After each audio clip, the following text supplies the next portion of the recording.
Welcome back. In this video I'm going to show you how to get started with Jupyter Notebook in a matter of minutes, using either PyCharm or Anaconda. Whether you're new to coding or just need a refresher, I'll walk you through everything step by step. Let's get into it.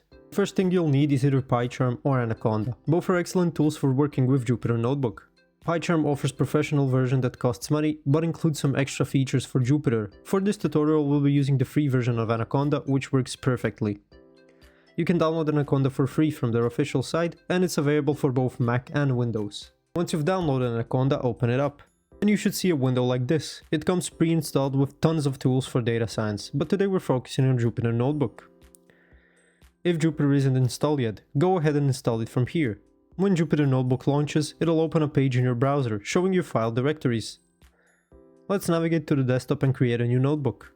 Tap on New and select Python 3 to get started. Always rename your notebook for better organization. Now that we have our notebook set up, let's add some code and Markdown. First we'll switch to Markdown mode to document our first program. Markdown is perfect for adding notes or explanations alongside your code. Remember to run it after entering your Markdown so it displays correctly. Next we're going to write our first line of Python code.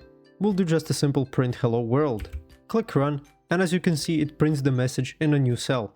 Each time you run a block, the output will be shown right below, making it easy to test and refine your code. Jupyter Notebook comes with tons of shortcuts to speed up your workflow. For example, in command mode, you can delete a cell by pressing D twice, or add a new cell above or below by tapping A or B. Getting comfortable with these shortcuts will save you a lot of time, especially as your notebook grows. One of the big advantages of Anaconda is many popular data science libraries like Pandas come pre-installed.